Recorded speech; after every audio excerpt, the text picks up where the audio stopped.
반찬 꼬라지 보니 네 애미 수준 알겠다. 시어머니가 젓가락으로 김치 그릇을 툭 밀치며 내뱉었습니다. 옆에 앉은 시누이가 입을 가리고 키득거렸어요. 올케는 친정에서 대체 뭘 배운 거예요? 새벽 5시 반부터 차려낸 10가지 반찬 위로 두 사람의 비웃음이 쏟아졌습니다. 그 순간 저는 식탁 모서리를 두 손으로 잡았습니다. 그리고 그대로 들어 올렸습니다. 국그릇이 뒤집히고 김치 국물이 시어머니의 바지에 튀었습니다. 하지만 진짜 통쾌한 반격은 그 깨진 그릇들 위에 던져진 한 장의 서류에서부터 시작됩니다. 사연이 시작하기 전 좋아요와 구독을 눌러주세요. 오늘 하루 행운과 행복이 가득하도록 기원해 드릴게요. 저는 강지원입니다. 올해로 32살 중견기업 마케팅팀에서 대리로 일하고 있습니다. 어릴 때부터 모난 구석 없이 살아야 한다는 말을 귀에 못이 박히도록 들었습니다. 그래서 웬만하면 웃으며 넘기고 손해보더라도 둥글게 가자는 쪽으로 살아왔습니다. 하지만 제 안에는 분명한 선이 하나 있습니다. 저를 낳아주신 친정 부모님과 제가 아끼는 사람들을 함부로 건드리는 일. 그 선만 넘지 않으면 저는 한없이 무난한 사람이지만 그 선이 무너지는 순간엔 누구보다 매섭게 변한다는 걸 저 스스로 잘 알고 있었습니다. 남편 이도훈을 처음 만난 건 3년 전 거래처 미팅 자리에서였습니다. 34살 유통업체 영업직. 첫인상은 깔끔한 셔츠에 사람 좋게 웃는 눈매가 인상적이었습니다. 미팅이 끝나고 엘리베이터 앞에서 우연히 마주쳤을 때 이도훈이 먼저 말을 걸어왔습니다. 아이고, 강지원 대리님. 아까 앞에서 발표하실 때 보니까 목소리가 달달 떨리시던데요? 많이 긴장하셨나 봐요. 이제 숨통은 좀 트이셨어요? 저는 살짝 당황해서 머리카락을 귀 뒤로 넘겼습니다. 어머, 제가 떤 게 밖으로 티가 많이 났나요? 나름대로 감춘다고 한 건데, 아이고, 부끄럽네요. 이도훈이 한쪽 입꼬리를 올리며 명함을 내밀었습니다. 아닙니다.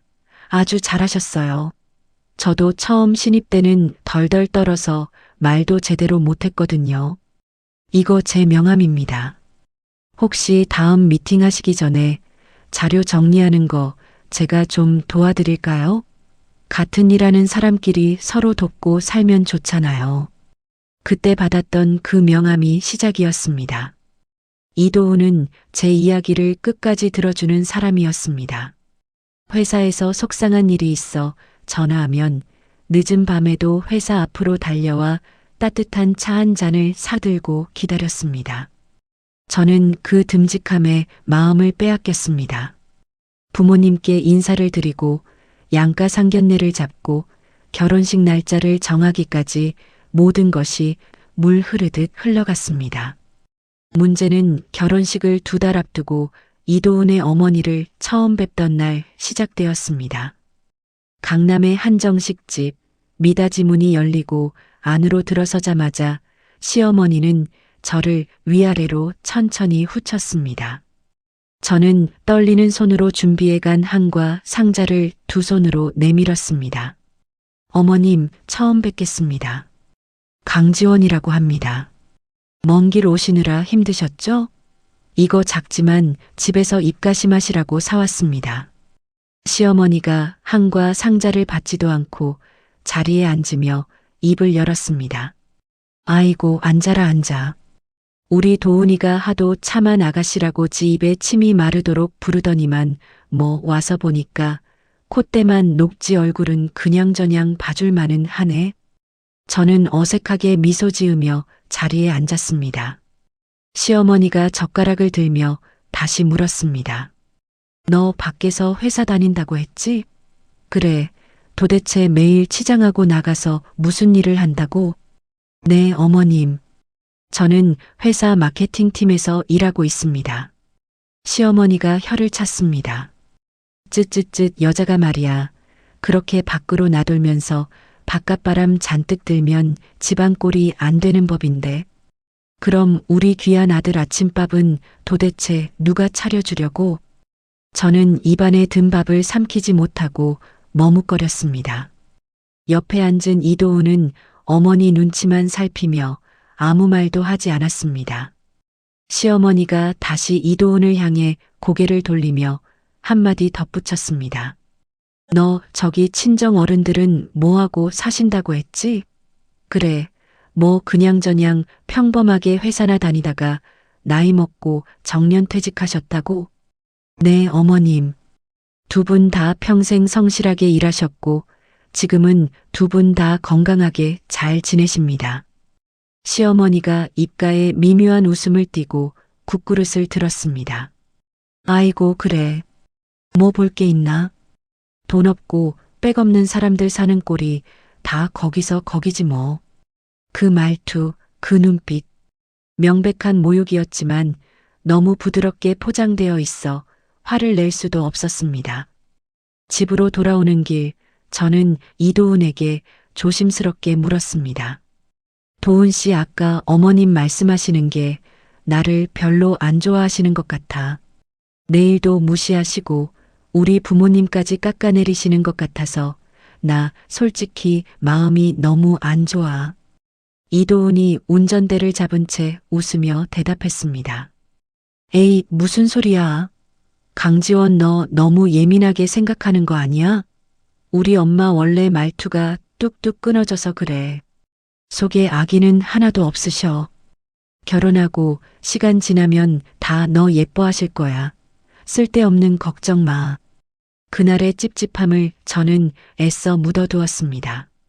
사랑하는 사람과 평생을 약속하기로 한 마당에 그깟 말 몇 마디에 흔들리고 싶지 않았습니다. 하지만 그 찝찝함이 제 인생을 송두리째 흔들 거대한 사건의 첫 단추였다는 걸 그때의 저는 알지 못했습니다. 그리고 결혼한 지 1년 반이 지난 어느 토요일 아침, 저는 새벽 5시 반에 일어나 부엌 불을 켰습니다. 시어머니와 시누이 이도희가 또 금요일 밤에 들이닥쳐 거실 소파에서 잠을 자고 있었습니다. 저는 소리나지 않게 도마를 놓고 마늘을 다졌습니다. 손목이 시큰거렸지만 멈출 수가 없었습니다.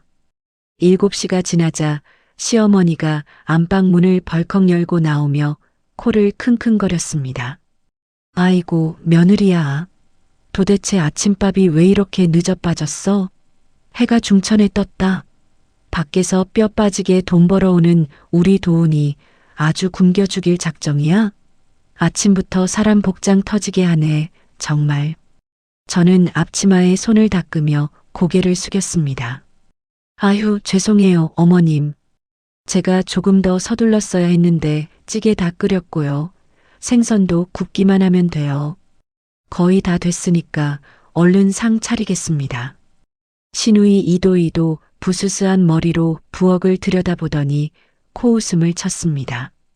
참나 옳게. 우리 엄마 입맛 까다로운 거 하루 이틀 봐. 저번처럼 또 국물 미지근하게 내놓으면 우리 엄마 불호령 떨어질 줄 알아. 알아서 팍팍 좀 끓여와. 저는 대답 대신 가스불을 더 올렸습니다. 밥상을 거실 좌식 테이블에 옮기고 수저를 가지런히 놓았습니다. 시어머니가 자리에 앉자마자 젓가락으로 반찬 그릇을 하나씩 들춰보기 시작했습니다.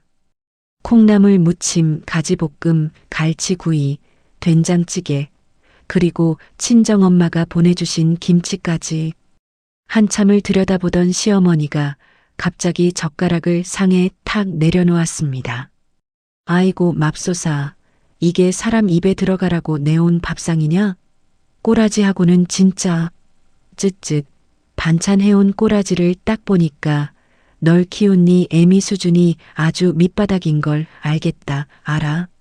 순간 부엌에서 행주를 짜고 있던 제 손이 멈췄습니다. 옆에 앉은 이도희가 입을 가리고 키득거렸습니다. 엄마, 말은 똑바로 해. 너무 그러지 마. 올케도지 친정에서 보고 배운 게 딱 그것밖에 없어서 저러는 걸 어떡해? 싼 티 나는 걸 지가 어떻게 숨겨. 하하. 이도우는 휴대폰을 들여다보며 못 들은 척 밥만 떴습니다. 저는 행주를 천천히 내려놓고 식탁으로 다가갔습니다. 가슴 한가운데가 뜨겁게 달아오르더니 머리끝까지 무언가가 차오르는 게 느껴졌습니다. 지난 1년 반 동안 참고 또 참았던 모든 것이 한순간에 풍선처럼 부풀어 올랐습니다. 시어머니가 저를 올려다보며 다시 입을 열었습니다.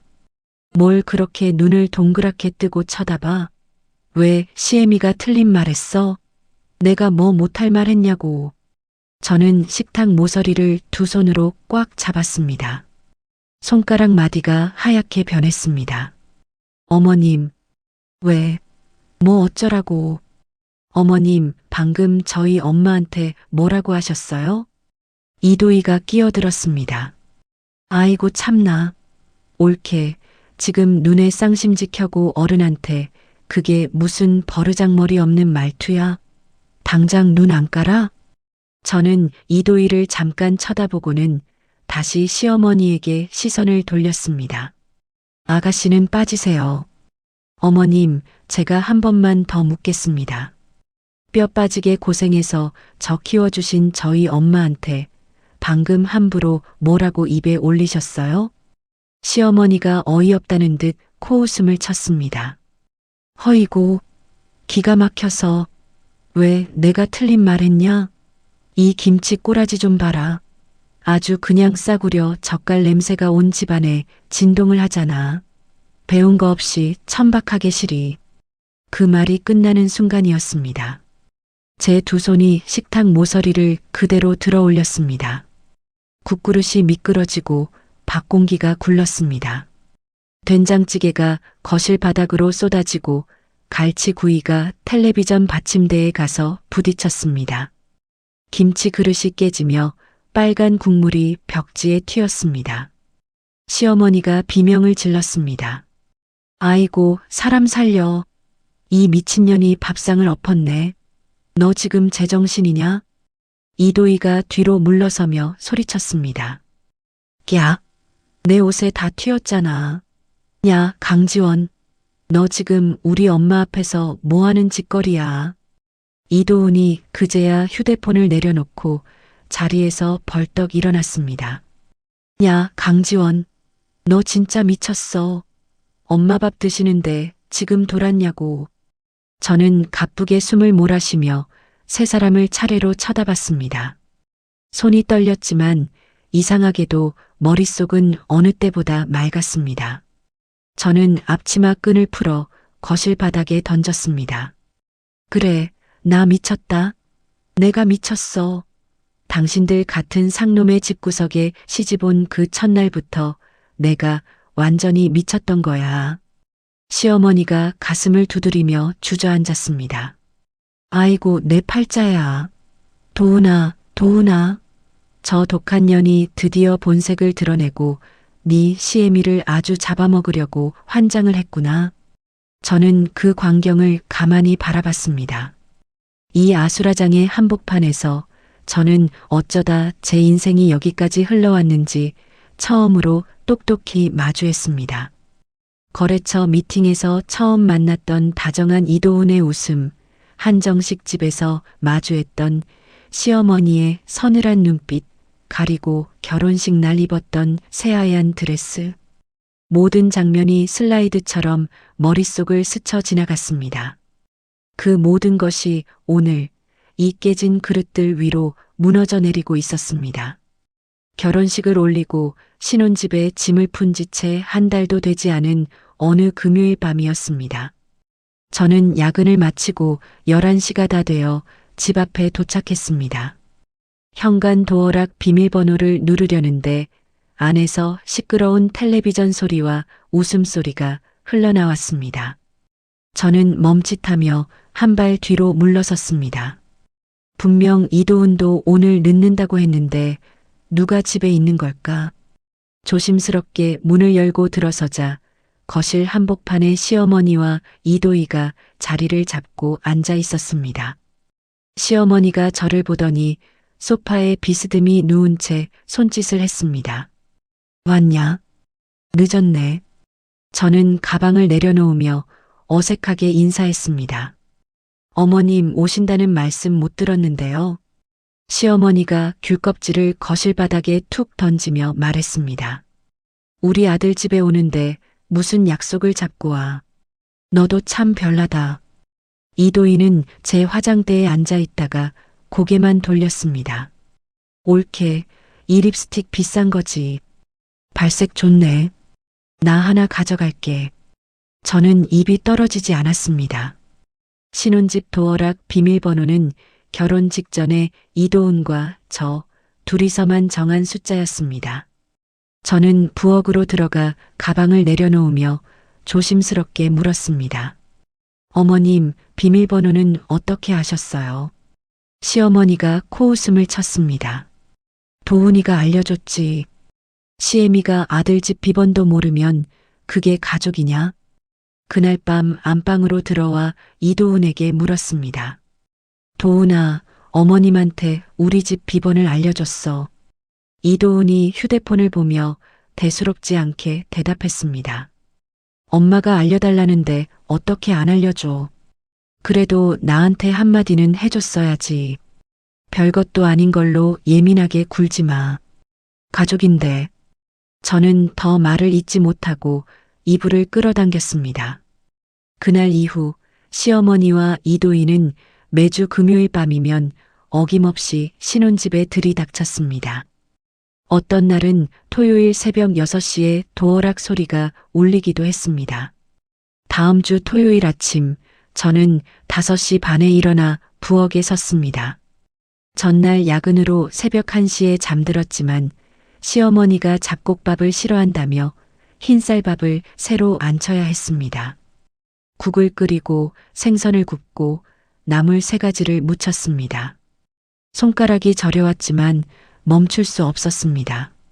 시어머니가 7시쯤 안방에서 나오더니 곧장 냉장고 문을 활짝 열어젖혔습니다. 이게 다 뭐야? 이거 다 누가 먹으라고 사다 놓은 거야. 저는 행주를 짜며 대답했습니다. 제가 평일에 도훈이 도시락 싸느라 사둔 거예요. 어머님. 시어머니가 유기농 우유곽을 꺼내 흔들며 혀를 찼습니다. 별 비싼 걸 다 사먹네. 우리 아들 등골 빠지는 줄도 모르고. 이도희가 제 옆을 슬쩍 지나가며 한마디 거들었습니다.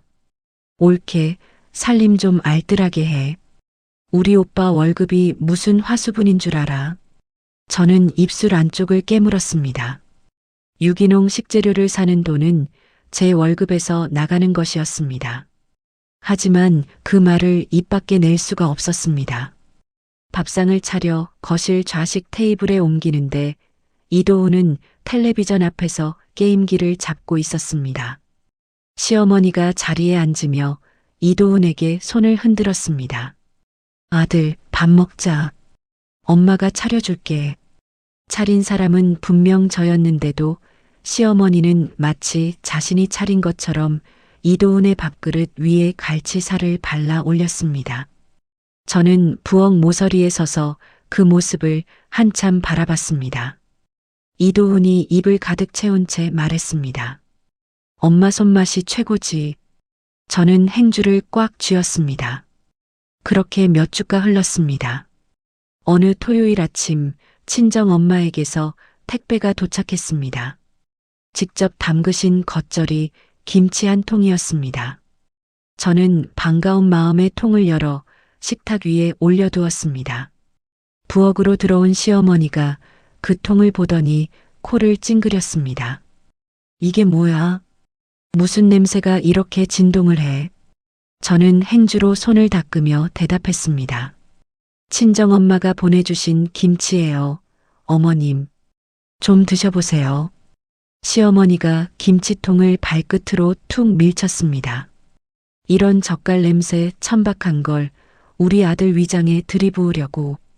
너 친정에선 다들 이런 거 먹고 사냐? 저는 굳어버린 얼굴로 시어머니를 쳐다봤습니다. 어머님, 우리 엄마가 정성껏 담그신 거예요. 시어머니가 김치통을 통째로 들어 올렸습니다. 정성? 정성이라는 게 받는 사람 입맛에 맞아야 정성이지. 말이 끝나기가 무섭게 시어머니는 김치통을 들고 부엌 쓰레기통 앞으로 갔습니다. 그리고 통째로 쓰레기통에 거꾸로 들이부었습니다. 빨간 김치 국물이 비닐봉지를 따라 흘러내렸습니다. 저는 그 자리에 못 박힌 듯 서 있었습니다. 머릿속이 하얗게 비어버렸습니다.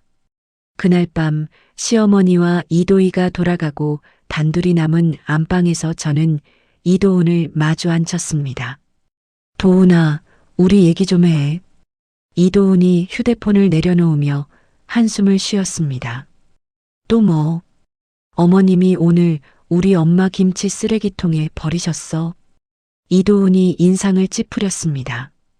엄마가 입에 안 맞으면 그럴 수도 있지. 그게 뭐 그렇게 큰일이야. 저는 가슴이 턱 막혔습니다. 큰일이야, 도훈아. 우리 엄마가 새벽부터 일어나서 손수 담가 보내주신 거야. 그러니까 엄마 비위 좀 맞춰주면 어디가 덧나. 너는 며느리고 우리 엄마는 시애미잖아. 내가 며느리지 식모야. 이도훈이 자리에서 벌떡 일어났습니다. 강지원, 너 결혼하기 전에 시댁 잘 모시겠다고 약속했잖아. 왜 자꾸 말 바꿔? 내가 언제 식모처럼 살겠다고 했어. 이도훈이 안방 문을 쾅 닫고 나가버렸습니다. 저는 침대에 걸터 앉아 한참을 멍하니 있었습니다. 가슴이 두근거리고 손이 떨렸지만 눈물은 나오지 않았습니다. 오히려 가슴 한구석에 차가운 무언가가 굳어가는 게 느껴졌습니다. 그날 밤부터였습니다. 저는 매일 새벽이면 화장실 변기에 앉아 수도꼭지를 틀어놓고 소리 죽여 울었습니다. 거울에 비친 제 얼굴이 점점 낯설어졌습니다. 회사에서는 늘 웃는 얼굴로 후배들을 챙기던 강지원 대리, 친구들 사이에서는 어디서든 분위기를 살리는 강지원. 그 강지원이 지금은 새벽 2시에 화장실 바닥에 쪼그려 앉아 어깨를 들썩이고 있었습니다. 다음 주 금요일 저녁 회사에서 동료 직원이 제게 다가와 물었습니다. 강 대리님, 요즘 안색이 너무 안 좋으세요. 어디 아프세요? 저는 어색하게 웃으며 손을 저었습니다. 아니에요. 잠을 좀 못 자서요.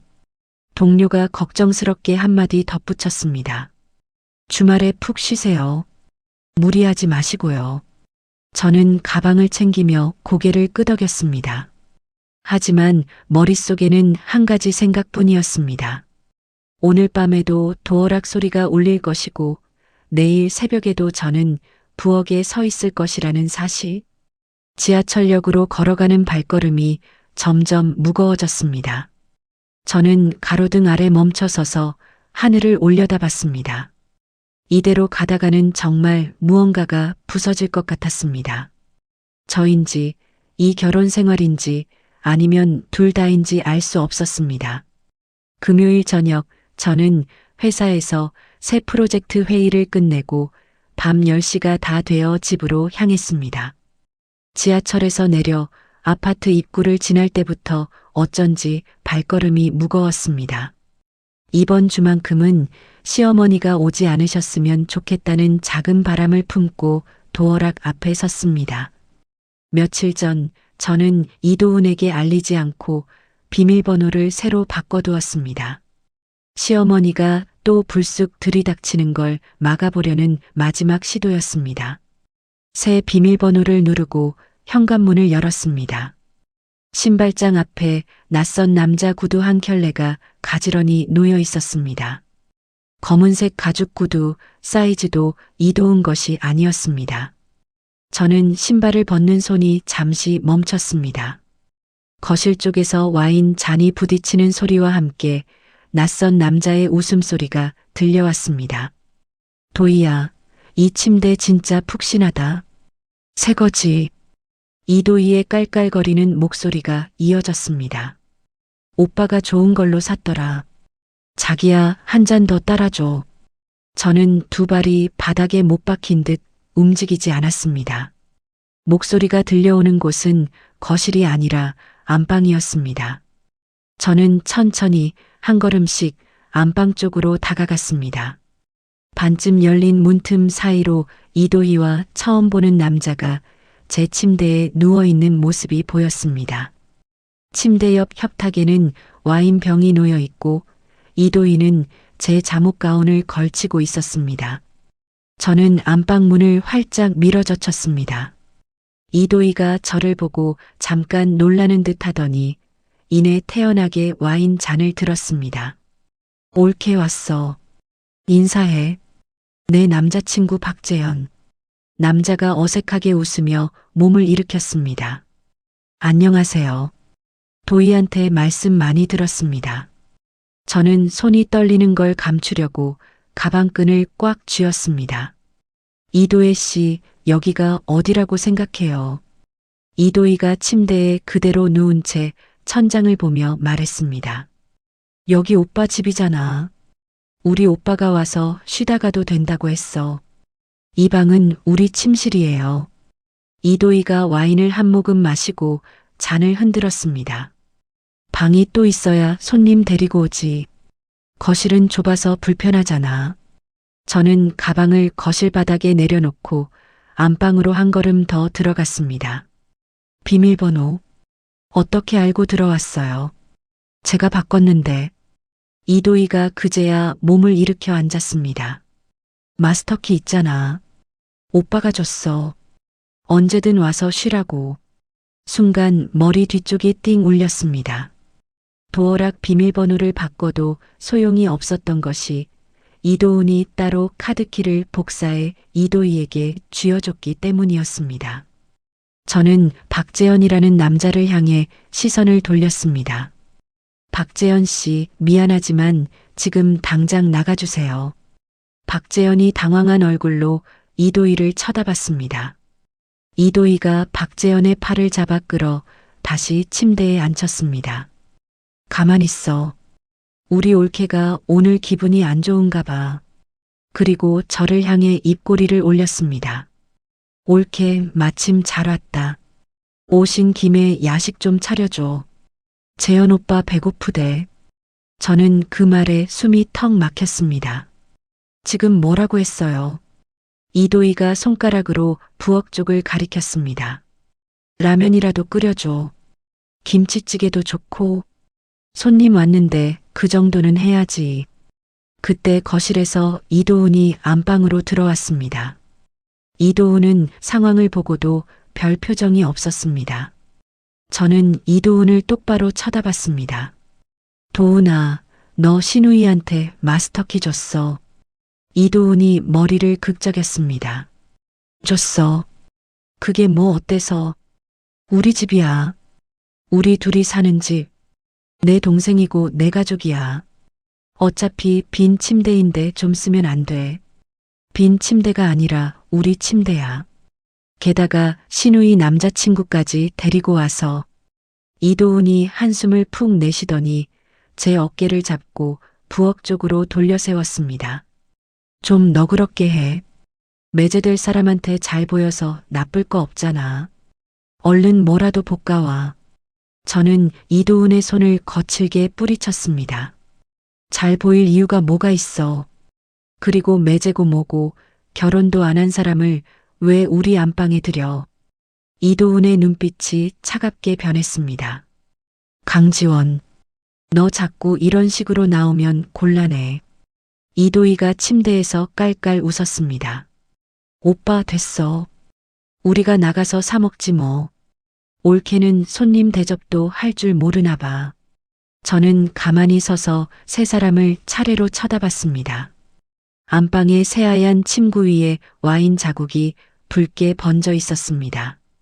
제 화장대 위에는 박재현의 휴대폰이 놓여 있었습니다. 이 집 어디에도 제자리가 없었습니다.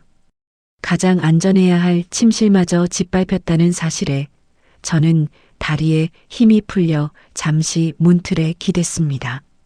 저는 천천히 입을 열었습니다. 두 사람 다 지금 당장 이 방에서 나가요. 목소리가 떨렸지만 멈추지 않았습니다. 이 집은 두 사람이 술 마시고 쉬어가는 여관이 아니에요. 이도훈이 제 앞을 가로막았습니다. 너 미쳤어. 손님 앞에서 이게 무슨 짓이야. 손님이 아니라 무단 침입이야. 이도훈이 제 팔을 거칠게 잡아챘습니다. 손가락이 살을 파고들었습니다. 강지원, 한 번만 더 그딴 소리 하면 진짜 가만 안 둘 거야. 저는 잡힌 팔을 내려다봤습니다. 이도훈의 손마디가 하얗게 변할 정도로 힘이 들어가 있었습니다. 연애 시절 비 오는 날 우산을 받쳐주던 그 손이었습니다. 회사 앞으로 따뜻한 차를 들고 달려오던 그 손이었습니다. 그 손이 지금 제 팔을 부러질 듯 움켜쥐고 있었습니다. 박재현이 어색하게 헛기침을 했습니다. 저 도희야. 우리 그냥 나가자. 분위기가 좀. 이도희가 입술을 삐죽 내밀며 침대에서 내려왔습니다. 알았어. 가자. 올케 때문에 분위기 다 깨졌네. 두 사람이 안방을 나가고 현관문이 쾅 닫혔습니다. 이도훈은 제 팔을 그제야 놓았습니다. 저는 휘청거리며 침대 모서리에 주저앉았습니다. 이도훈이 저를 내려다보며 차갑게 말했습니다. 너 오늘 일 엄마한테 다 말씀드릴 거야. 각오해. 이도훈이 안방 문을 거칠게 닫고 나갔습니다. 저는 침대에 그대로 무너지듯 엎드렸습니다. 이불에서는 낯선 남자의 향수 냄새가 났습니다. 저는 베개를 끌어안고 입을 틀어막았습니다. 손등 위로 뜨거운 것이 뚝뚝 떨어졌지만 소리는 내지 않았습니다. 한참을 그렇게 엎드려 있다가 저는 천천히 몸을 일으켰습니다. 거울 앞으로 다가가 잡혔던 팔을 걷어 올렸습니다. 손가락 자국 5개가 벌겋게 찍혀 있었습니다. 저는 그 자국을 한참 동안 들여다봤습니다. 이상하게도 그 순간 머릿속이 차갑게 가라앉았습니다. 이 결혼은 이미 끝나 있었습니다. 끝나 있다는 사실을 제가 인정하지 못하고 있었을 뿐이었습니다. 저는 옷장에서 외투를 꺼내 입었습니다. 가방을 챙기고 침대 머리맡에 놓인 휴대폰을 손에 쥐었습니다. 거실로 나가니 이도훈은 소파에 앉아 텔레비전을 보고 있었습니다. 어디가? 잠깐 바람 좀 쐬고 올게. 이도훈은 제 쪽을 쳐다보지도 않았습니다. 저는 현관문을 조용히 닫고 엘리베이터로 향했습니다. 거울에 비친 제 얼굴은 창백했지만 눈빛만큼은 처음으로 흔들리지 않고 있었습니다. 토요일 아침이 밝았지만 저는 안방 문을 잠그고 나오지 않았습니다. 이도훈이 몇 번 문을 두드리다가 결국 혼자 어딘가로 나가는 소리가 들렸습니다. 시어머니에게 갔겠지. 저는 그렇게 짐작하며 이불 속에 더 깊이 파고들었습니다. 점심때가 지나도 배가 고프지 않았습니다. 오후 3시쯤 자리에서 일어나 거실로 나갔습니다. 집안은 어젯밤 그대로였습니다. 거실 테이블 위에 와인 잔 2개와 빈 안주 접시가 그대로 놓여 있었습니다. 저는 멍하니 그것들을 바라보다가 부엌으로 들어가 차가운 물 한 잔을 마셨습니다. 유리잔이 손에서 미끄러져 싱크대에 부딪혔지만 깨지지는 않았습니다. 저는 잠시 그 자리에 서서 숨을 골랐습니다. 이대로 무너지면 안 된다는 생각만이 머릿속을 맴돌았습니다. 저는 청소를 시작했습니다. 와인 잔을 치우고 침대 시트를 벗겨 세탁기에 돌렸습니다. 이도훈이 쓰는 작은 서재방으로 들어가 책상 위에 흩어진 영수증과 우편물을 정리했습니다. 그러던 중 책상 가장 아래 서랍 안쪽에 흰 봉투 하나가 비스듬히 끼어 있는 걸 발견했습니다. 저는 봉투를 꺼내 들었습니다. 이도훈 이름으로 온 은행 우편물이었습니다. 저희가 함께 쓰는 주거래 은행이 아니었습니다. 저는 봉투를 뜯었습니다. 손이 떨려서 종이가 바스락거렸습니다. 명세서를 펼치자 깨알 같은 숫자들이 줄지어 있었습니다.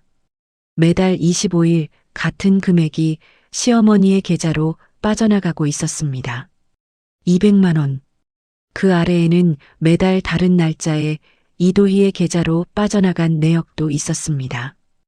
50만 원에서 100만 원 사이. 지난 1년치를 모두 합쳐보니 이도훈의 월급 절반 이상이 시댁으로 흘러가고 있었습니다. 저는 명세서를 손에 든 채 그대로 의자에 주저앉았습니다. 공동생활비 통장이 매달 마이너스가 났던 이유. 이도훈이 카드값을 제 카드로 돌려막아 달라고 했던 이유. 신혼여행 때 빌렸다는 카드빚이 1년 반이 지나도록 줄지 않았던 이유. 모든 퍼즐이 한꺼번에 맞춰졌습니다.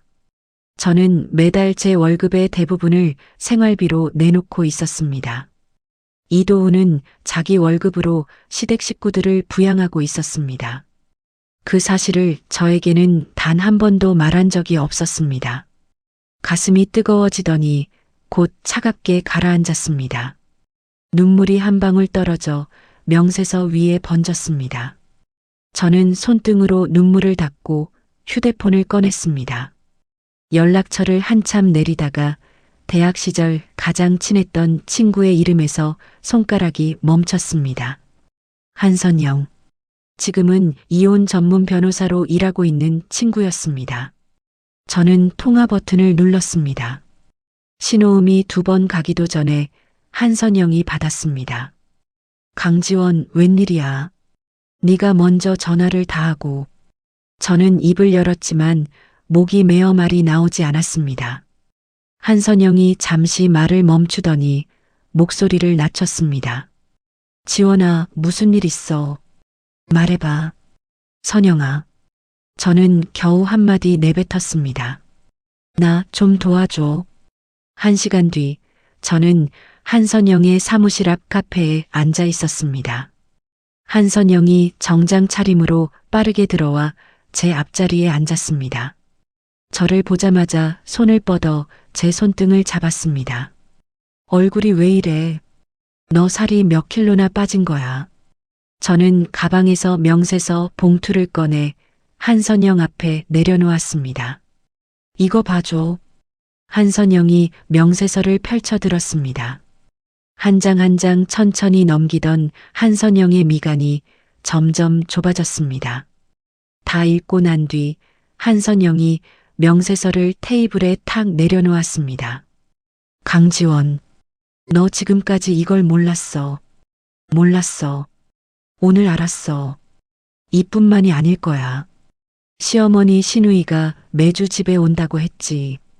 저는 고개를 끄덕였습니다. 한선영이 커피잔을 옆으로 밀어두고 몸을 앞으로 기울였습니다. 잘 들어, 지원아. 지금부터 내가 하는 말 한마디도 놓치지 마. 저는 휴대폰을 꺼내 메모장을 열었습니다. 첫째, 울지 마. 지금부터 우는 시간 없어. 응. 둘째, 집에 들어가서 평소처럼 행동해. 어제 안방에서 있었던 일도 명세서를 본 것도 절대로 티내지 마. 내가 그걸 할 수 있을까? 한선영이 제 눈을 똑바로 들여다봤습니다. 해야 해. 지금 네가 폭발하면 저쪽이 먼저 변호사 알아보고 증거 다 숨겨. 너만 빈손으로 쫓겨나는 거야. 저는 손가락에 힘을 주어 메모장에 글자를 눌러 적었습니다. 셋째, 증거를 모아. 시어머니 신우이가 하는 말 다 녹음해. 휴대폰 녹음기, 그리고 거실 어딘가에 소형 녹음기 하나 더 숨겨둬. 녹음기 사도 돼. 내가 알아봐 줄게. 책장에 꽂아두면 티 안 나는 거 있어. 넷째, 명세서는 사진으로 다 찍어둬. 원본은 그 자리에 그대로 돌려놔. 남편이 의심 안 하게. 응. 다섯째, 내 돈은 내 통장으로 따로 관리해. 적금 들어둔 거 있어. 결혼 전에 모아둔 거 조금 있어. 신혼집 전세금도 내 돈이 더 많이 들어갔어. 한선영의 눈이 반짝였습니다. 전세 계약서 누구 이름이야? 내 이름이야. 도훈이가 자기는 회사에서 대출이 까다롭다고 해서 내가 계약했어. 한선영이 그제야 입꼬리를 올렸습니다. 강지원, 너 살았다. 저는 한선영을 멍하니 쳐다봤습니다. 무슨 말이야? 그 집, 법적으로 내 집이야. 도훈 씨가 한 푼도 안 보탰으면 나가라고 할 수 있는 권리는 너한테 있어.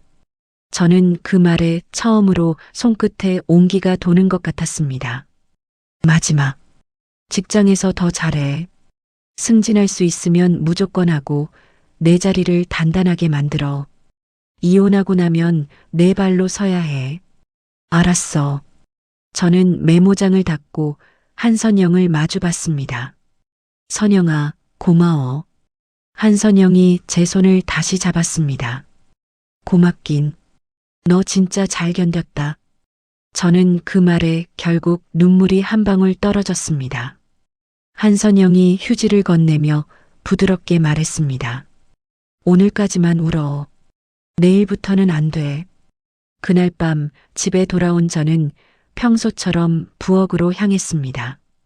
이도훈이 소파에 앉아 있다가 저를 슬쩍 쳐다봤습니다. 저는 가방을 내려놓으며 먼저 입을 열었습니다.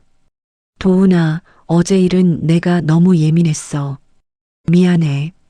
이도훈의 표정이 풀어졌습니다. 그래. 너도 회사 다니느라 힘들어서 그랬겠지. 엄마한테는 내가 잘 말씀드릴게. 고마워. 저녁 안 먹었지. 간단히 차려줄게. 저는 부엌으로 들어가 앞치마를 둘렀습니다. 도마에 야채를 올리고 칼을 들었습니다. 손이 흔들리지 않았습니다. 어제까지의 저와는 다른 사람이 그 자리에 서 있었습니다. 다음 날 저는 작은 녹음기를 책장 사이에 꽂아 두었습니다. 시어머니가 일요일 점심에 또 들이닥쳤습니다. 김치찌개를 끓이면서 제 휴대폰도 함께 녹음기를 켜두었습니다. 시어머니가 식탁에 앉아 또 친정엄마 욕을 시작했습니다. 저는 고개를 숙이고 가만히 들었습니다. 네, 어머님. 죄송해요. 네, 다음엔 안 그럴게요.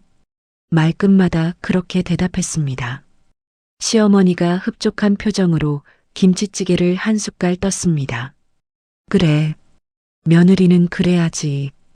옛날엔 다 그렇게 살았어. 저는 고개를 숙인 채 입꼬리를 살짝 올렸습니다. 머릿속에서 한선영의 목소리가 또렷이 들려왔습니다. 울지 마. 평소처럼 행동해. 증거를 모아.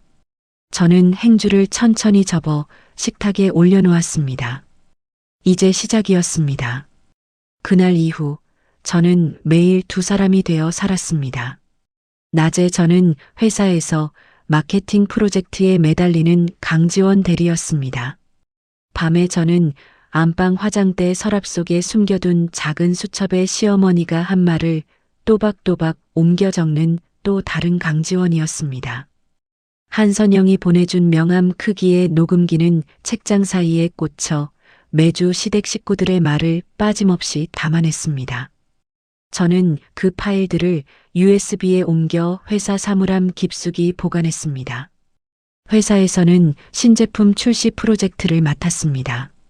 저는 야근을 자처하며 기획안에 매달렸습니다. 프로젝트 발표일 임원진 앞에서 저는 한 번도 목소리를 떨지 않았습니다. 발표가 끝나자 본부장이 자리에서 일어나 박수를 쳤습니다. 강 대리, 이번 기획 아주 인상적이야.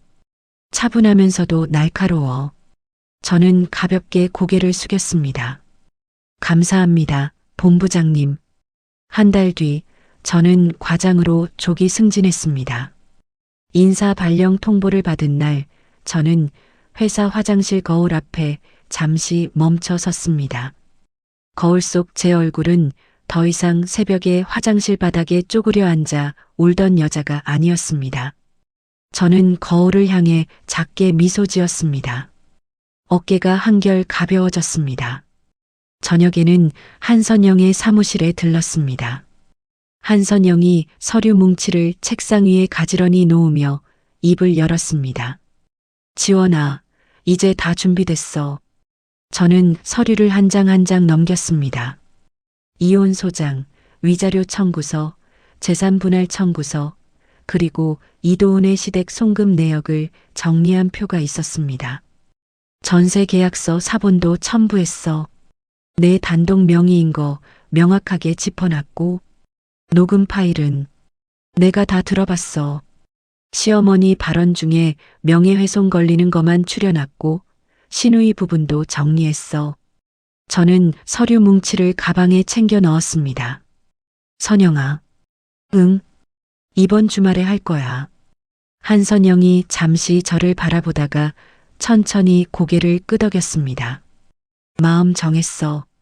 정했어. 어머님이랑 시누이 다 올 때 한꺼번에 끝낼 거야. 한선영이 자리에서 일어나 저를 안았습니다. 잘 생각했어. 끝나고 바로 전화해. 토요일 아침이 밝았습니다. 저는 평소보다 일찍 일어났습니다. 하지만 이번에는 새벽 5시 반이 아니라 7시였습니다. 저는 천천히 세수를 하고 화장도 평소보다 더 정성껏 했습니다. 연한 핑크색 립스틱을 바르고 머리도 단정하게 묶었습니다. 거울을 보며 한 번 더 미소를 지어보았습니다. 부엌으로 내려가 친정엄마가 보내주신 반찬통을 모두 꺼냈습니다. 지난주에 도착한 무생채, 멸치볶음, 콩자반, 그리고 새로 담그신 김치까지. 저는 친정엄마의 반찬을 그릇에 옮겨 담고 식탁 위에 가지런히 올렸습니다. 국은 끓이지 않았습니다. 밥만 새로 안쳤습니다. 8시쯤 시어머니와 이도희가 도어락 소리와 함께 들어왔습니다. 시어머니가 거실로 들어서며 코를 킁킁거렸습니다. 국 냄새가 안 나네. 오늘은 뭐 했냐? 저는 앞치마를 벗으며 차분하게 대답했습니다. 어머님, 오늘은 친정엄마 반찬으로만 차렸어요. 이도희가 식탁을 들여다보고 코웃음을 쳤습니다. 옳게 진짜 성의 없다. 손님 오는데 국도 안 끓이고. 이도훈이 안방에서 나오며 식탁을 보고 인상을 찌푸렸습니다. 강지원, 너 왜 이래? 엄마 오시는 날인데. 저는 대답하지 않고 의자를 빼고 자리에 앉았습니다. 드세요. 시어머니가 자리에 앉아 젓가락을 들었습니다. 무생채를 한 점 집어 입에 넣더니 그대로 인상을 구겼습니다. 젓가락을 식탁에 탁 내려놓았습니다. 이게 뭐야? 반찬 꼬라지 보니까 네 애미 수준 알겠다. 이도희가 옆에서 깔깔거렸습니다.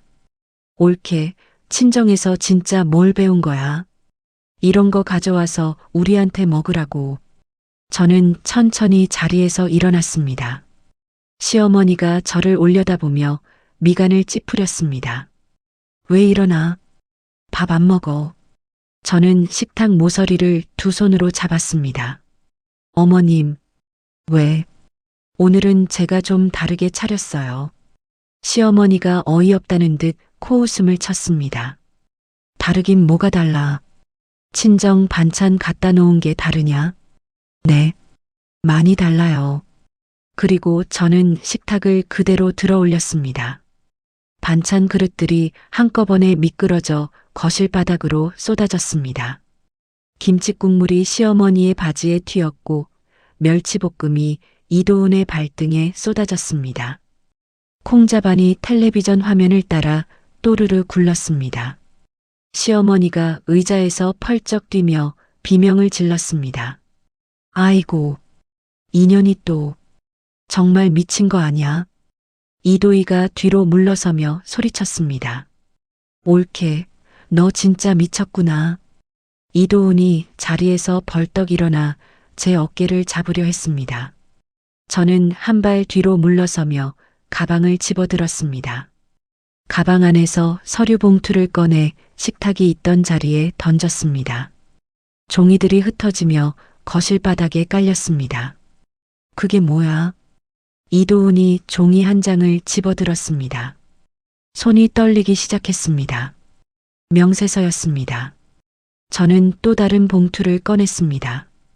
이번에는 USB에서 옮겨놓은 녹음 파일을 휴대폰 스피커로 재생했습니다. 시어머니의 목소리가 거실 가득 울렸습니다. 반찬 꼬라지 보니까 네 애미 수준 알겠다. 우리 도훈이 등골 빠지는 줄도 모르고 이런 젓갈 냄새 천박한 걸 우리 아들 위장해. 시어머니의 얼굴이 새파랗게 질렸습니다. 이도희가 입을 막고 뒷걸음질 쳤습니다. 이건 언제 녹음한 거야? 저는 휴대폰을 끄고 식탁 모서리에 천천히 올려놓았습니다. 매주요. 어머님 오실 때마다요. 이도훈이 명세서를 손에 든 채 저를 쳐다봤습니다. 강지원, 너 도대체... 도훈아. 저는 이도훈의 손에 들린 명세서를 손가락으로 가리켰습니다. 내 월급 절반이 어디로 갔는지 내가 다 알고 있어. 이도훈이 명세서를 떨어뜨렸습니다. 그건 엄마한테 효도하려고. 효도는 내 돈으로 해. 내 돈 가져가서 효도하지 말고. 시어머니가 거실 바닥에 그대로 주저앉았습니다. 도훈아, 내 마누라가 시애미를 잡으려고 하잖니. 저는 마지막으로 가방에서 한 부의 서류를 꺼냈습니다. 이혼 소장이었습니다. 저는 그것을 이도훈의 가슴팍에 가져다 댔습니다. 이도훈, 이 집은 내 명의야. 전세금도 내 돈이 더 들어갔어. 한선영 변호사한테 다 확인했어. 이도훈이 서류를 받지 못하고 한 발 물러섰습니다. 강지원, 잠깐만. 1시간 안에 짐 싸서 나가. 어머님이랑 이도혜 씨도 같이. 이도희가 그제야 비명을 질렀습니다. 옳게, 너 이러면 안 돼. 우리가 어디로 가? 저는 이도희를 쳐다봤습니다. 그건 이도혜 씨가 알아서 할 일이에요. 안방 침대에서 와인 마시던 그날, 이 집은 더 이상 이도혜 씨가 올 곳이 아니었어요.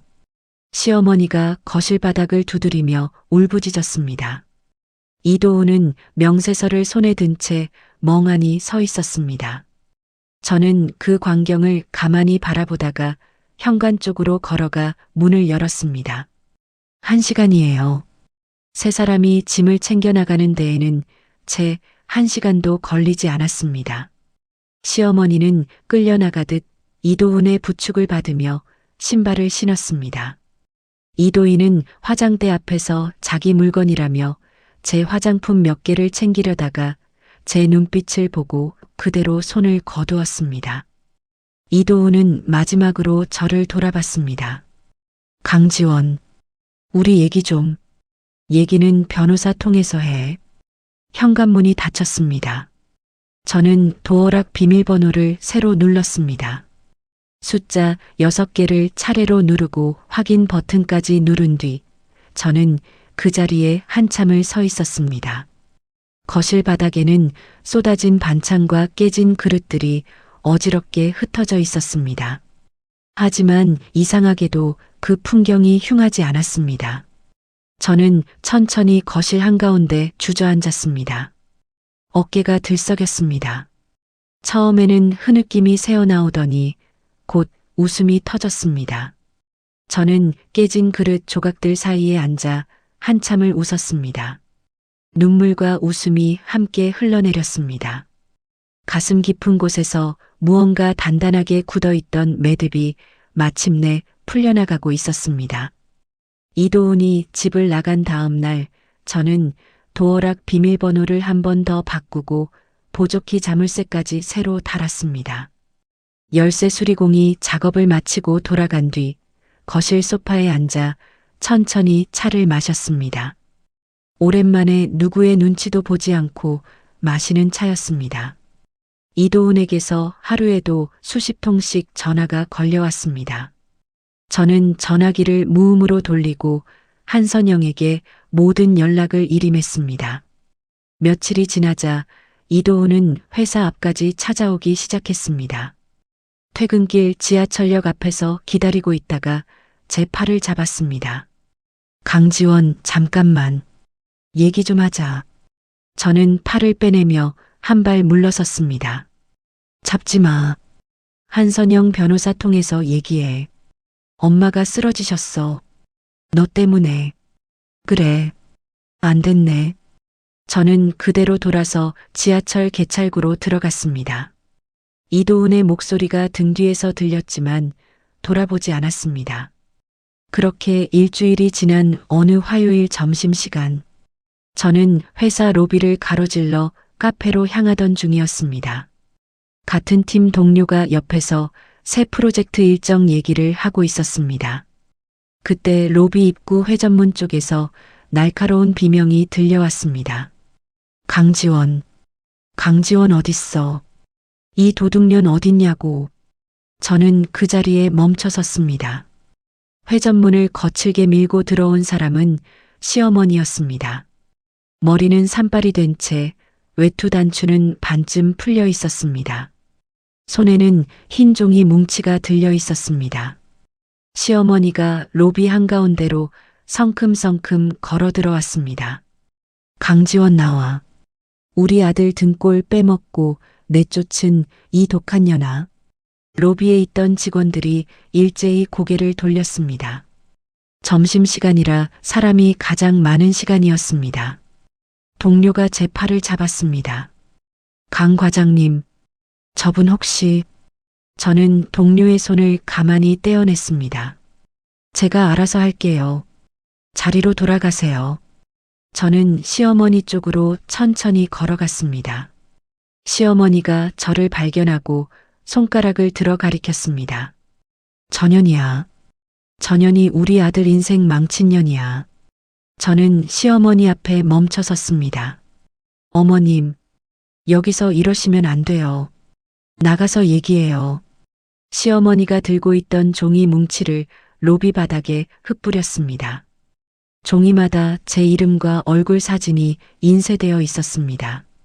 시부모 내쫓은 폐륜 며느리라는 빨간 글씨가 위쪽에 박혀 있었습니다. 여러분, 이 사진 좀 보세요. 이 여자가 어떤 여자인지. 직원들이 웅성거리기 시작했습니다. 누군가 휴대폰을 들어 영상을 찍기 시작했습니다. 저는 가슴 한가운데가 뜨겁게 달아오르는 걸 느꼈습니다. 하지만 손은 떨리지 않았습니다. 시어머니가 갑자기 로비 바닥에 그대로 드러누웠습니다. 아이고, 우리 아들, 내 아들 살려내라. 이 꽃뱀아.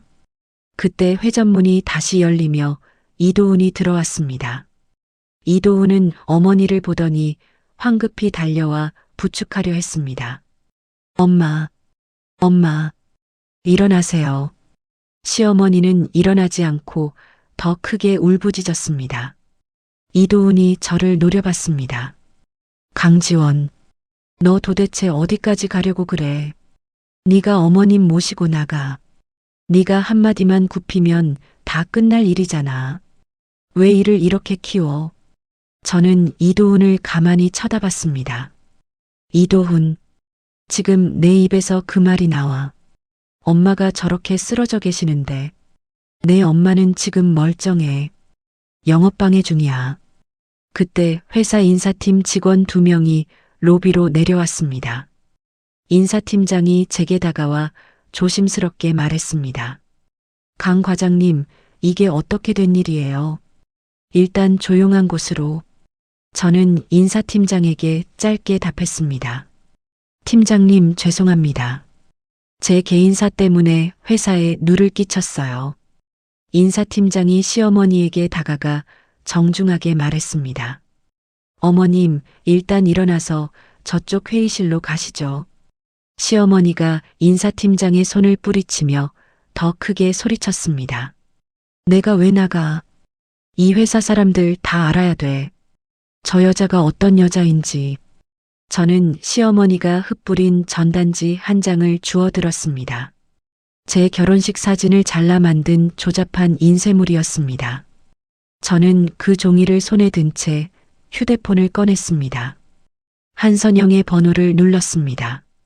신호음이 한 번 가기 전에 한선영이 받았습니다.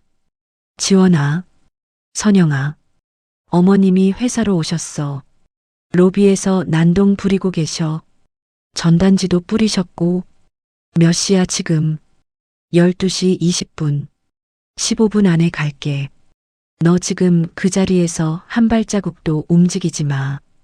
그리고 보안실에 가서 CCTV 영상 보존 요청해. 직원들 중에 영상 찍은 사람 있으면 그것도 확보해. 알았지. 알았어. 저는 전화를 끊고 인사팀장에게 다가갔습니다. 팀장님, 죄송하지만 보안팀에 연락해서 로비 CCTV 영상 보존해 주세요. 그리고 경찰 부르겠습니다. 인사팀장이 잠시 망설이다가 고개를 끄덕였습니다. 이도훈이 그 말을 듣고 제 앞을 막아섰습니다. 강지원, 너 진짜 경찰 부를 거야. 엄마야. 우리 엄마라고. 저는 이도훈을 똑바로 마주봤습니다. 이도훈, 우리 엄마라고 했지. 그래서 너는 우리 엄마 김치를 쓰레기통에 부으셨을 때 뭐라고 했어? 이도훈의 얼굴이 굳었습니다. 그건 다른 얘기잖아. 같은 얘기야. 똑같은 얘기. 시어머니가 그제야 몸을 일으켜 저를 향해 손을 뻗었습니다. 이년아, 시애미한테 그게 무슨 말버릇이야. 어머님, 저는 한 발 다가갔습니다. 제가 그동안 어머님께 며느리로서 모자랐던 부분이 있다면 사과드릴게요. 하지만 오늘 이 자리에서 어머님이 하신 일은 제 시댁 식구로서가 아니라 제 직장의 영업을 방해한 한 사람으로 책임지셔야 해요. 시어머니가 입을 벌렸지만 말이 나오지 않았습니다. 저는 휴대폰을 들어 112를 눌렀습니다. 여보세요. 신고할 일이 있어서 전화드렸어요. 회사 로비에 외부인이 들어와 영업방해 중입니다. 명예훼손 전단지도 뿌렸고요. 주소는요. 이도훈이 제 휴대폰을 빼앗으려 손을 뻗었습니다. 저는 한 발 뒤로 물러서며 통화를 마쳤습니다. 인사팀장이 그때 보안팀 직원과 함께 다가와 이도훈을 막아섰습니다. 이쪽 분 손 떼시죠. 이도훈이 저를 노려보며 손을 거두었습니다. 시어머니가 다시 바닥에 주저앉으며 가슴을 쳤습니다. 아이고, 아이고, 며느리한테 경찰 신고를 당하다니. 저는 시어머니를 내려다봤습니다. 가슴이 두근거렸지만 다리는 흔들리지 않았습니다. 로비에 모인 직원들이 저와 시어머니를 번갈아 쳐다보고 있었습니다. 저는 깊이 숨을 한 번 들이쉬고 직원들을 향해 고개를 살짝 숙였습니다. 여러분, 점심시간에 큰 소란을 일으켜서 정말 죄송합니다. 잠시만 기다려주시면 정리하겠습니다. 목소리는 또렷했습니다. 손에 들고 있던 전단지를 천천히 반으로 접어 가방에 넣었습니다. 이 종이 한 장도 증거가 될 것이었습니다. 회전문 너머로 멀리서 사이렌 소리가 들려오기 시작했습니다. 저는 로비 한복판에 똑바로 서서 사이렌 소리가 가까워지기를 기다렸습니다.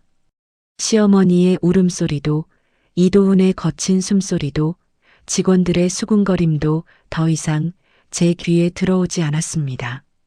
머릿속에는 단 하나의 생각만이 있었습니다.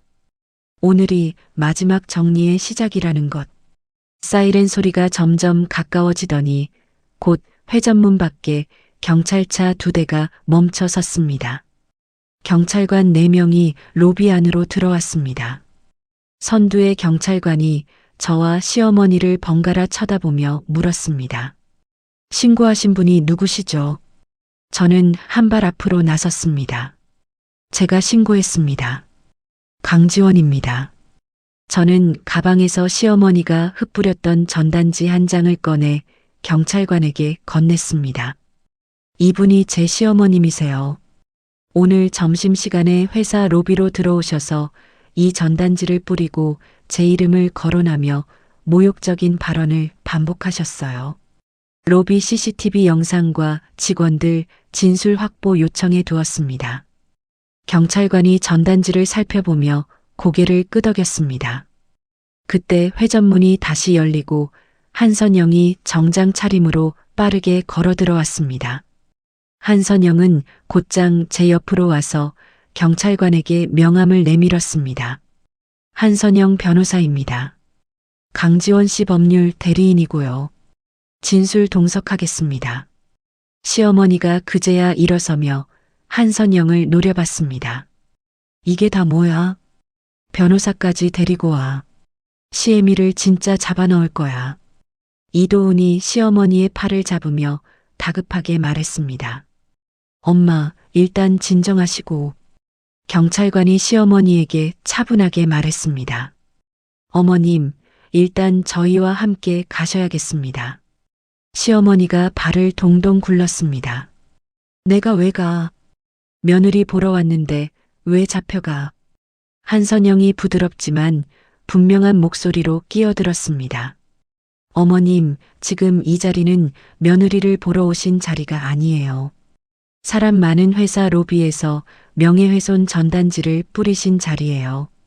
시어머니는 결국 두 경찰관의 양옆 부축을 받으며 회전문 밖으로 나갔습니다. 이도훈이 황급히 뒤를 따랐습니다. 저는 한선영과 함께 그 뒤를 걸어 나갔습니다. 로비를 빠져나가기 직전 인사팀장이 제 어깨를 살짝 두드렸습니다. 강 과장님, 임원진에는 제가 우선 보고 드릴게요. 다녀오세요. 감사합니다, 팀장님. 파출소에 도착하자 시어머니는 조사실 안쪽 의자에 앉혀졌습니다. 이도훈이 그 옆에 앉아 어머니의 손을 잡고 있었습니다. 저와 한선영은 맞은편 자리에 앉았습니다. 잠시 후 파출소 문이 다시 열리고 이도희가 헐레벌떡 뛰어들어왔습니다. 엄마, 괜찮아. 이도희가 시어머니에게 매달리다가 저를 발견하고 표정을 바꿨습니다. 올케, 너 진짜 이럴 거야. 엄마 환감 넘으신 분이야. 저는 이도희를 한번 쳐다보고 다시 시선을 거두었습니다. 한선영이 가방에서 서류 한 장을 꺼내 테이블 위에 올려놓았습니다. 이도훈 씨, 잘 들으세요. 오늘 어머님 거는 영업방해와 명예훼손이 명백해요. CCTV 영상의 전단지 살포 장면이 그대로 찍혀 있고요. 회사 직원들 중에 영상 찍은 분도 여러 분 계세요. 이도훈의 얼굴이 점점 창백해졌습니다. 합의는요? 합의는 안 되나요? 합의 조건은 강지원 씨가 정합니다. 저는 가방에서 또 다른 서류 봉투를 꺼냈습니다. 이도훈 앞으로 봉투를 천천히 밀어놓았습니다. 열어봐. 이도훈이 손을 떨며 봉투를 열었습니다. 협의이혼 신청서와 재산분할 포기 각서가 들어있었습니다. 이도훈의 손가락이 종이 위에서 멈췄습니다. 강지원, 이건 너무하잖아. 너무한 거 아니야. 적당해. 위자료까지 내가 다 포기하라고. 이도훈, 너 어머님이 영업방해랑 명예훼손으로 처벌받으면 어떻게 되는지 알아? 이도훈이 한선영을 쳐다봤습니다. 한선영이 차분하게 답했습니다. 벌금형으로 끝나면 다행이고요. 합의 안 되면 좀 더 복잡해질 수 있어요. 강지원 씨가 마음먹기 나름이에요. 이도훈이 명함처럼 얇아진 입술을 깨물었습니다. 엄마, 어떻게 해? 시어머니가 의자에 등을 기댄 채 거친 숨을 몰아쉬었습니다. 도훈아, 시애미가 죽어가는데 너는 뭐하고 있냐? 저는 자리에서 일어났습니다. 잠시 파출소 밖으로 나가 휴대폰을 꺼냈습니다. 연락처를 한참 내리다가 한 번호에서 손가락을 멈췄습니다. 박재현, 이도희의 결혼 예정자. 저는 며칠 전 이도희의 휴대폰을 빌려 쓴 척하면서 미리 박재현의 번호를 받아두었습니다. 저는 박재현의 번호로 메시지를 보냈습니다. 박재현 씨, 강지원입니다. 이도희 씨에 관해 알려드릴 게 있어요. 음성 파일과 사진을 첨부합니다. 결혼 결정 전에 꼭 확인해 보세요. 저는 이도희가 안방 침대에서 와인을 마시던 날 안방 화장대 거울에 비친 모습이 담긴 휴대폰 사진과 시어머니와 이도희가 친정엄마 김치를 쓰레기통에 부으며 깔깔거리던 녹음 파일을 함께 보냈습니다. 그리고 이도희가 제 화장품을 가져가며 했던 말들이 담긴 짧은 녹음도 함께 첨부했습니다. 메시지를 보내고 10분도 채 지나지 않아 박재현에게서 전화가 왔습니다. 저는 받지 않고 메시지로만 답했습니다. 자세한 내용은 직접 판단하세요. 저는 더 이상 관여하지 않습니다. 파출소로 다시 들어가니 이도우는 여전히 서류를 손에 들고 망설이고 있었습니다. 바로 그때 이도희의 휴대폰이 요란하게 울리기 시작했습니다.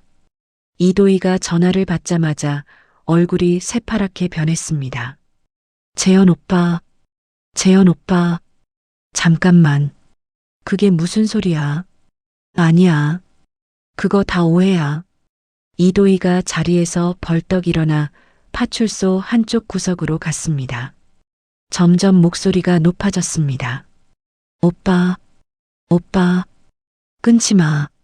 내 얘기 좀 들어. 오빠. 이도희가 휴대폰을 귀에서 떼며 비명을 질렀습니다. 그리고 곧장 제게 달려와 무릎을 꿇었습니다. 옳게, 옳게, 미안해. 진짜 미안해. 한 번만 봐줘. 결혼식 2달 남았어. 오빠한테 다시 연락 좀 해줘. 저는 이도희를 내려다봤습니다.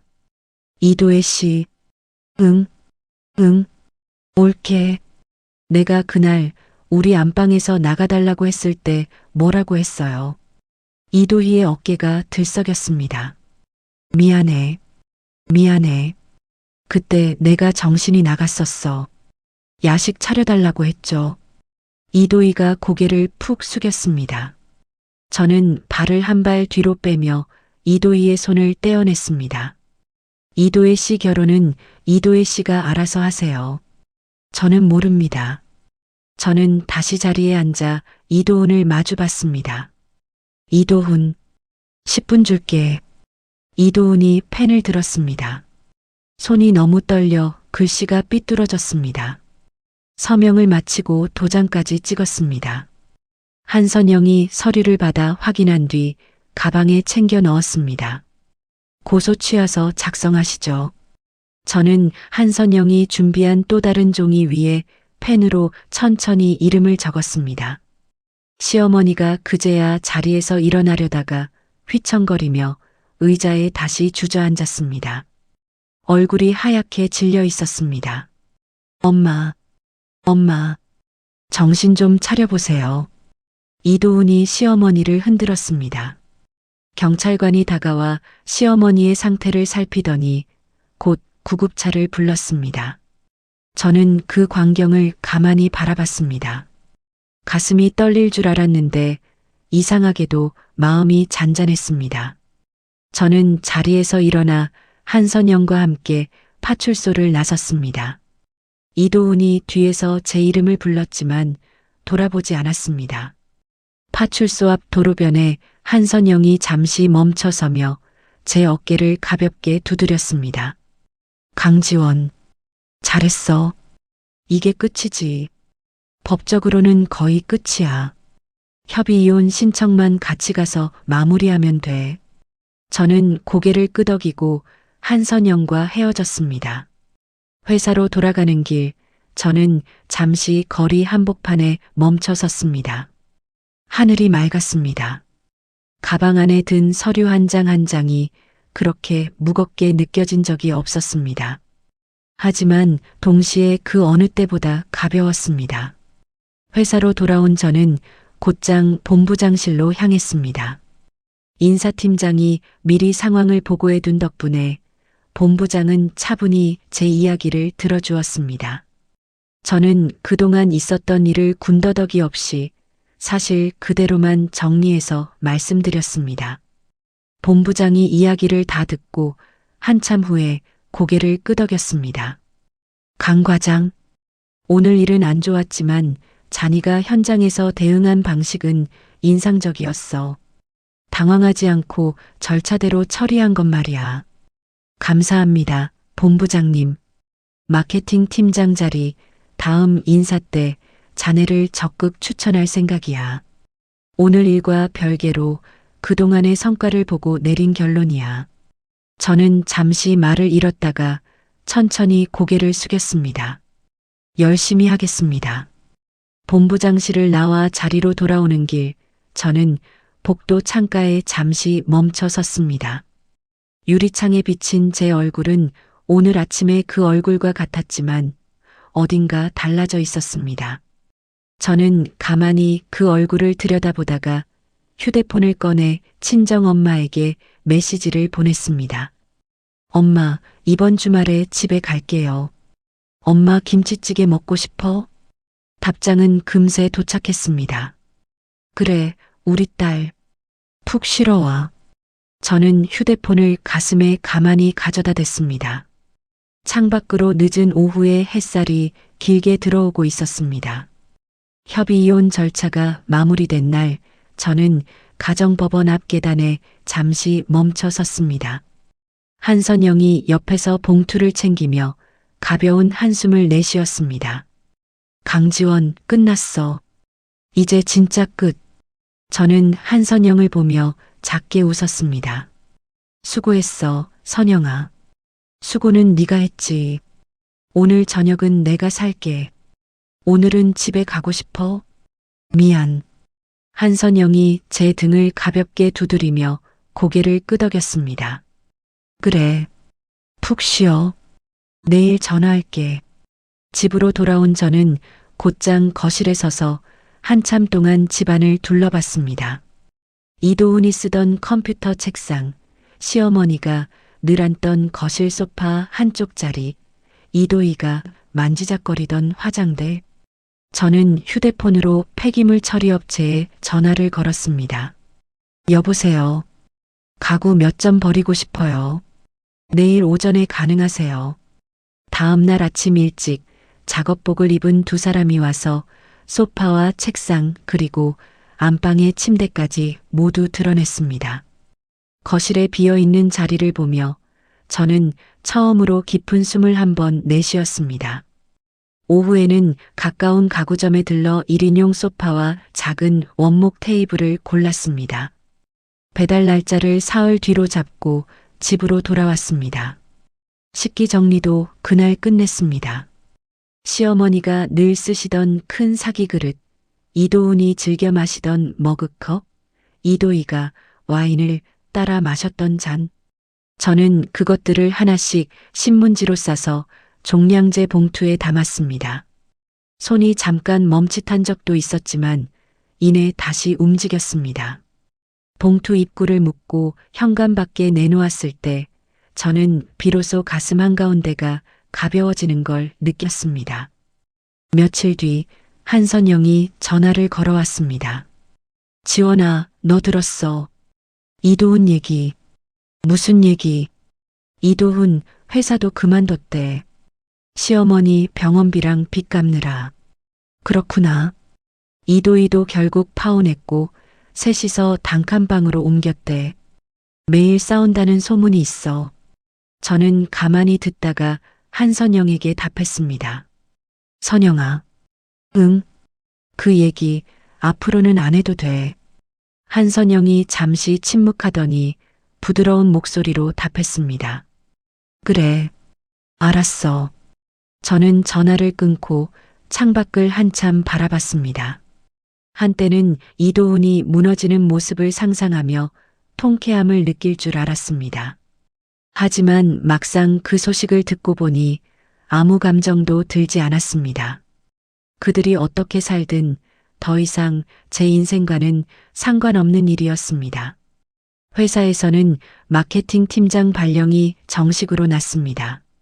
첫 회의를 마치고 자리로 돌아오던 길 후배 직원 한 명이 저에게 다가왔습니다. 팀장님, 네, 말씀하세요. 저 그날 로비에서 뵀어요. 그때 팀장님이 너무 침착하셔서 놀랐어요. 저는 잠시 후배의 얼굴을 바라봤습니다. 그날 봤어요. 네. 솔직히 그때 저는 작은 일에도 자꾸 흔들리고 있었거든요. 팀장님 모습 보고 마음을 다잡았어요. 저는 잠시 말을 잃었다가 작게 웃었습니다. 고마워요. 그 말. 앞으로 잘 부탁드려요, 팀장님. 후배가 자기 자리로 돌아간 뒤 저는 의자에 앉아 책상 위에 놓인 새 명함 한 장을 들여다봤습니다. 마케팅팀 팀장 강지원. 손가락으로 글자를 따라 한번 천천히 쓸어보았습니다. 이름 석자가 그렇게 묵직하게 느껴지는 건 처음이었습니다.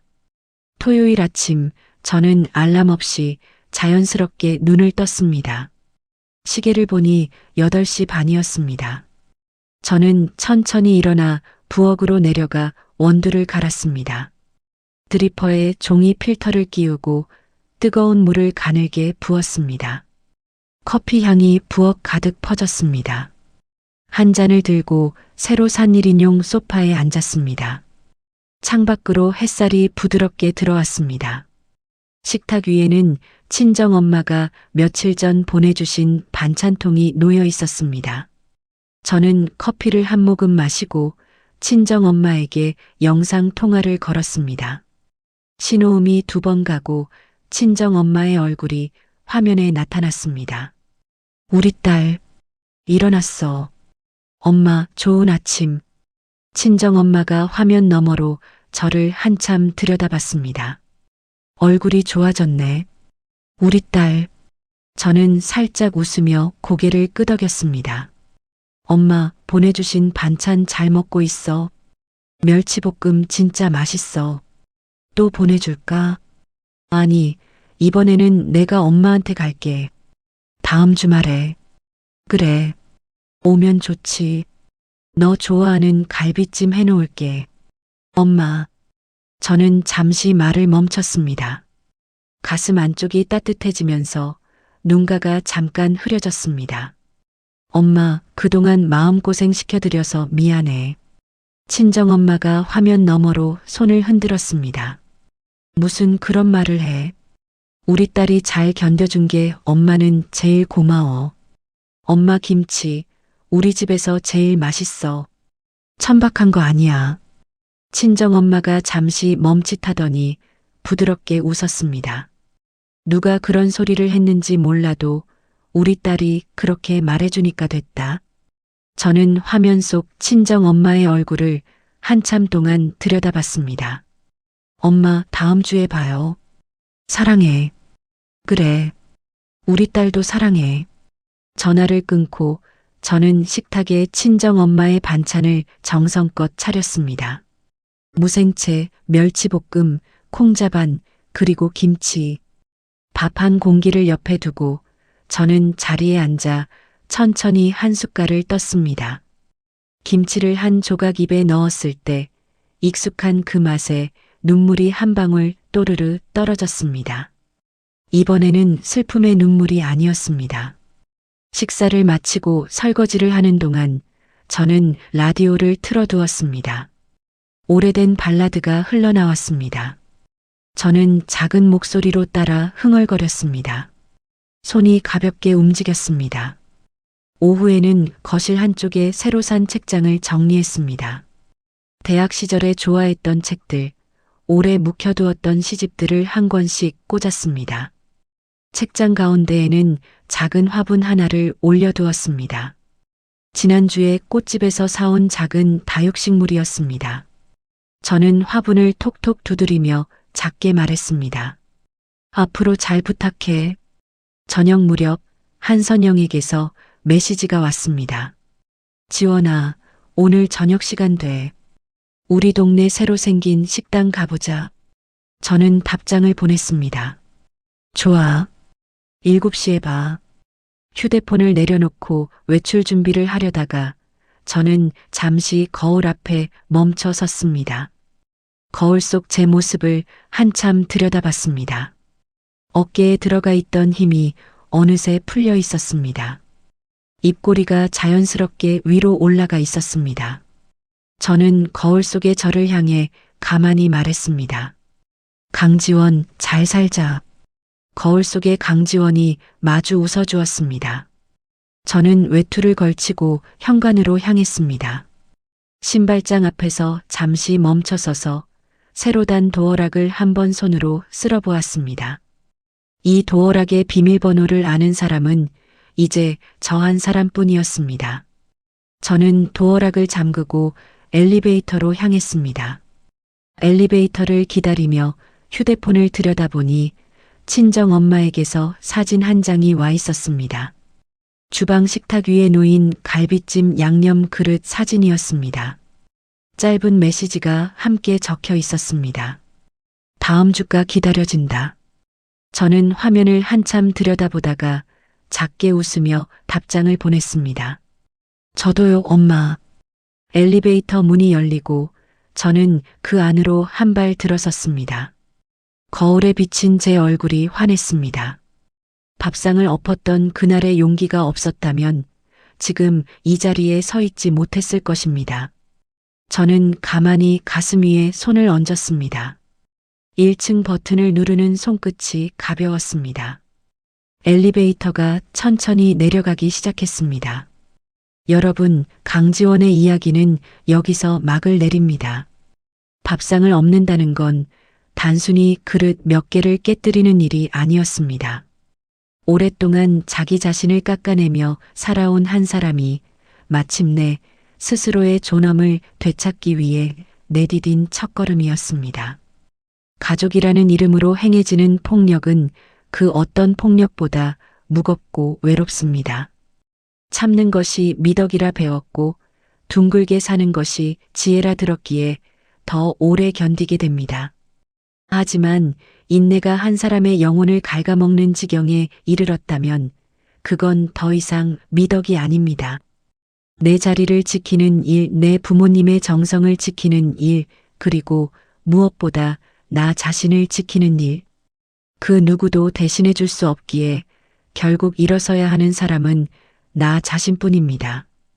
오늘 강지원의 이야기가 비슷한 무게를 견디고 계신 분들께 작은 용기로 가닿았기를 바랍니다. 당신은 누군가의 며느리이기 전에, 아내이기 전에 한 사람의 강지원입니다. 이야기를 끝까지 들어주신 분이 계시다면 잘 들었다고 댓글 하나만 남겨주세요. 감사합니다.